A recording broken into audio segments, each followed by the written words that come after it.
Aamer, acreditat advocat internacional, especialista en drets humans i actualment advocat de la consellera Clara Ponsatí. Muchas gracias, Ana. Bon dia, Teresa. Because my Catalan is not very good, so I will speak in English. I promise one day when I come back to Catalonia I will be fluent. I am learning to speak. We're here today, and I also bring you solidarity from Professor Clara Ponsatí. I bring her thanks for all your support for her in exile.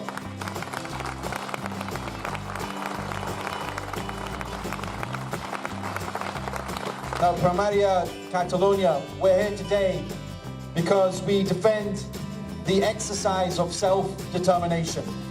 Spain, over the last 2 years, has torn apart its image of respect for democratic rights and sovereignty, and I would say that the heirs of General Franco have tried to crush the desire of the Catalonian people to run their own affairs. And when 9 out of 11 Catalan presidents have been jailed, exiled and executed, people ask me the question, why do you support Primarias Catalonia? And I said, look at the history. When 9 out of 11 of your presidents have been jailed, have been exiled, have been executed, then it is time to change the course of history.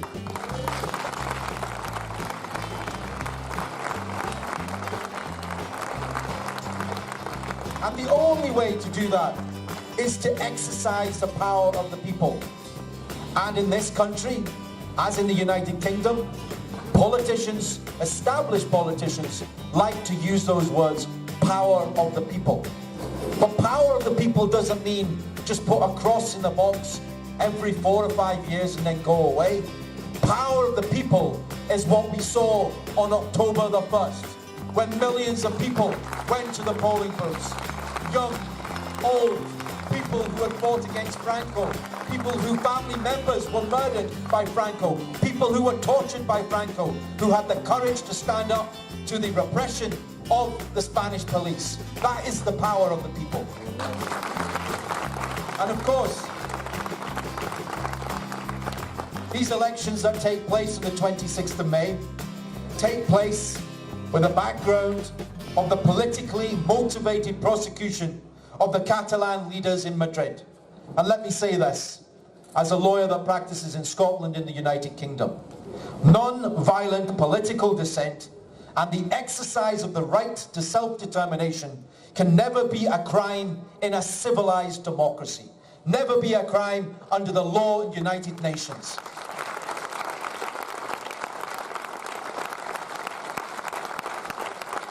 And for me, the reality of modern Spain, with even its so-called socialist leader, Pedro Sanchez, is that this is a Spain which cannot guarantee the judicial rights of all its citizens. And people have said to me, Pedro Sanchez, when he came into power, people in Scotland, people in England said, oh, this is a good thing. I said, no, he's a socialist. He supports socialism, he supports the workers. And I said at the time, Pedro Sanchez is a wolf in sheep's clothing. Yeah.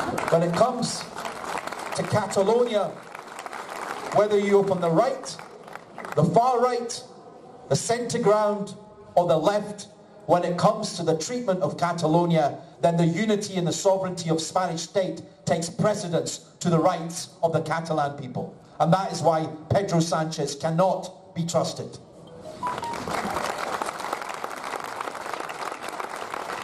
Now I know that journalists in Spain, people in Spain, commentators hate what I said at the Diada last year.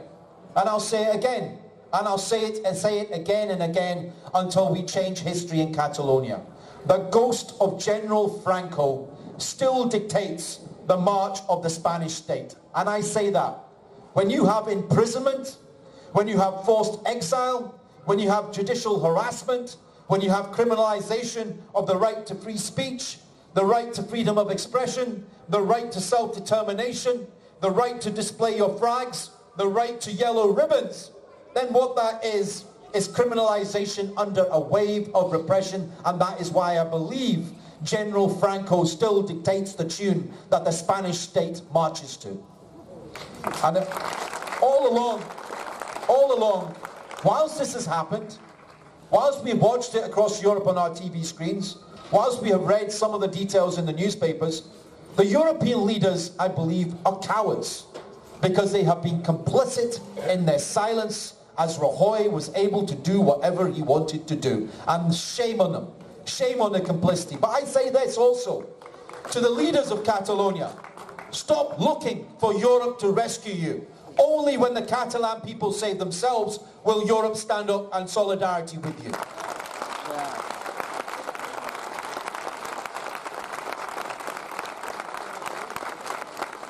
So for me, the natural conclusion is, for the millions of Catalans who want to defend democracy, who want equality and freedom before the law, there is only one conclusion. There is only one solution, and that is for Catalonia to become an independent state. And it's not a question of if, it's a question of when. That is why the Primarias Catalonia is so important.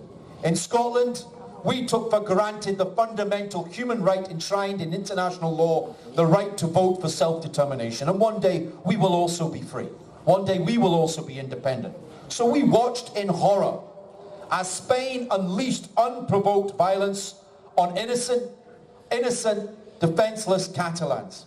And at the Diada, I said it last year, General Franco would be so proud of Spain acting more like his fascist dictatorship, with the 15,000 riot police on the streets of Barcelona, with the new Armada arriving in Barcelona, proud of the actions of Rajoy, proud of the judges, proud of the thugs in uniform, and proud also now of the so-called Pedro Sanchez as socialist.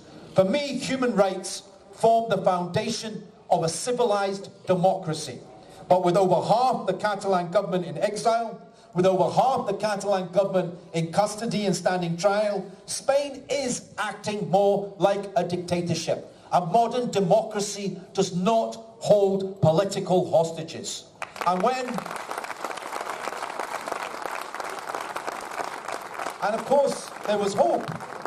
There was hope. The established political parties in Catalonia, of course, had hope when Pedro Sanchez came in. Because he said, I want a political solution rather than a judicial solution. And I say this again. I said at the time when he said it. If a gangster came into your house and took your family hostage and took your children hostage and had a gun next to their head and held them hostage for 1 year and then turned around 1 year later and said to the father in the house or the mother in the house, listen, let's sit down, let's have a cup of tea. Let's negotiate. Let's be friends. Let's talk negotiation. That's not negotiation. That's gangsterism. That's terrorism. That's state terrorism. And you do not negotiate with a gangster that takes your family hostage. You stand firm and you stand principled and you do not give way to that individual. And yes, of course, we give support to the people who are in prison today and who stand trial, because they walk in the footsteps of the 9 out of 11 presidents who were jailed, exiled and executed. But no one person is bigger than Catalonia. No one person is bigger than the Catalan dream for independence. And across Europe, Spain stands accused of politically motivated prosecutions, driven by vengeance, a total contempt, and a lack of respect for international law and human rights. For those who say we should wait for the European courts, I say no. Because does that mean we wait just 1 more year, 2 more years, 3 more years, 4 more years? No, the fight and the battle is now. And so there's only one question that remains. What next for Catalonia? And sadly, none of the establishment parties have had a strategy for the days, for the weeks, for the months, and for the years ahead. Every month since the Diada, I asked the question of the leaders, what is your strategy? What is your plan? There was no strategy. There was no plan. And of course, people demonstrated. And when I saw the 1.5 million people march at the Diada, I had tears in my eyes because I thought, this is tremendous. I thought in Scotland, if we managed to get 1.5 million people on the street with a population of 7 million, we would be independent tomorrow. So I thought, yes, it's coming. And then I asked the leaders, what's the plan? What's the strategy? And I could see no plan and no strategy. And I'll say this before the Scottish weather arrives. That delay only suits Spain, who have, as imperialists, as colonialists, a good experience of delay and delay and delay. Year after year, 10 years, 20 years, 50 years, 100 years, 200 years, 300 years. How long can you wait? How long must your children's children wait? This independence must happen in your lifetime, in our lifetime. And they have an experience of splitting the independentistas. They have trapped the Catalan establishment, who have turned on each other and are fighting for power for a seat at the table. And ultimately, a free Catalonia will live or die by the democratic will and the resistance of its own people, and not by the European Union recognizing its rights. So I want to finish by saying I'm here today to support Primàries Terrassa, Primàries Catalonia, because the establishment parties have failed to reach out to the Catalans. The trials should have been a wake-up call. Spain set a trap and the established parties walked into it. The mainstream political parties have failed to convince everyone why independence is the only path possible. For that, they would have to have a bold plan. They would have to have a plan to end austerity. They would have to need to build a new Catalan state that is actually based on equality and social justice, and they need to take back control of Catalan state from the Spanish. And that means not just at the national level, but also at the local level, where Spain controls the Catalan people. And the primarias are a tremendous opportunity to expand the power of the people, to use the strength of the millions who voted on the 1st of October, the millions who marched on the streets since then, to expand that popular power from the bottom up in the neighborhoods, in the schools, in the municipalities, in your workplaces. And a new state must be built from the bottom up with popular democratic involvement. And that's why I urge you as Catalans to be brave, to use your vote, vote for accountability, vote for a transparency, to break from the failures of the past and to change the course of history. Power rests with the people. Spain cannot imprison an idea. It cannot imprison 2 million people. It cannot imprison 7 million people. It's now time. This is the first step to build a network through our towns, our villages and our cities that will actually defend self-determination. Start by voting for Primàries Catalonia. Muchas gracias.